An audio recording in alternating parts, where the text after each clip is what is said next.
Looking at the first sentence of this passage, we immediately encounter a contradiction.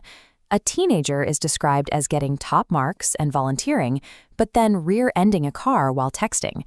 The author points out this exact paradox right before the first blink, calling the teen both responsible and reckless. Because these opposite traits are happening to the same person during the same period, any answer implying a sequence of events fails logically. That leaves us with a phrase you need to memorize for the exam.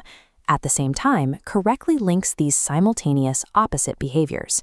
Identifying that built-in logical contrast early is the fastest way to drop incorrect options without second-guessing yourself. The text then hands the microphone to physicians at Harvard Medical School to explain the biological reason behind this behavior. Looking back at the text for Blink 2, we need a verb to describe what these researchers have been doing. Scientists don't typically expose secrets or spend their time enumerating or counting basic items in this context. Instead, they investigate unknown territory. Exploring the structure of the adolescent brain fits their academic role perfectly. Moving to Blank 3, the author sets up a direct analogy. They describe the teenage brain as having fewer miles on it. To complete this car metaphor, we need a literal noun to compare against a teenager. An adjective like mature breaks the sentence structure, leaving adult as the only grammatical and logical fit. Blank 4 continues the clinical tone. We can immediately drop emotional words like enrichment and adoration. In biology, brains undergo development. This is another high-frequency PTE pairing you should watch for.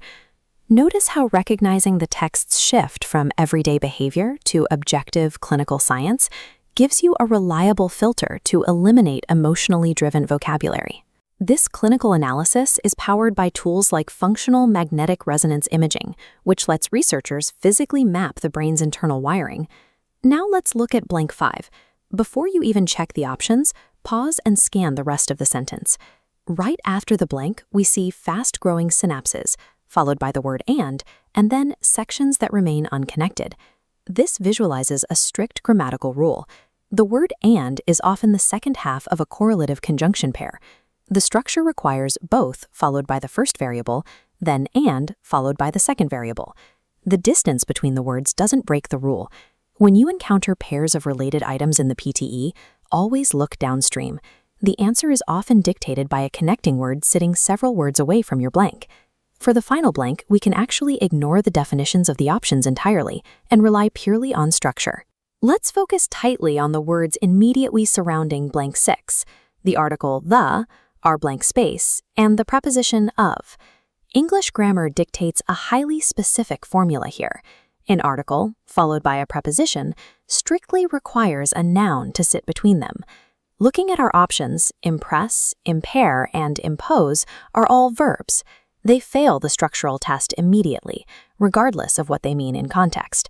Impact is the only noun on the list. Dropping it in creates the impact of, completing the grammatical equation perfectly. By applying contextual contrast to early options, identifying distant grammar pairs, and running strict part-of-speech checks, you can systematically dismantle complex texts without getting bogged down in vocabulary translation.